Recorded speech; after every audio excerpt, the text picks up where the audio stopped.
Ever wondered when is the best time to lock in your equity gains without losing too much to taxes? Confused about how tax rules impact your investment decision and overall returns? Our financial expert, Mr. Ramalingam, is here to give us some insights. So, Mr. Ramalingam, can you enlighten us on this?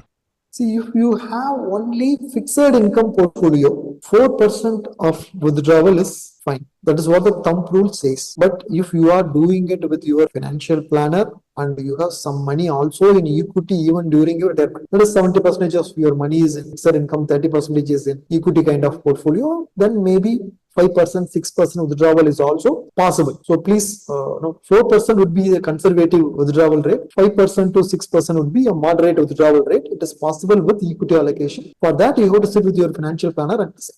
Thank you for your detailed answer. If you have any doubts regarding this or any other financial decision, don't hesitate to book an appointment with our financial experts. The link to the appointment is given in the description below.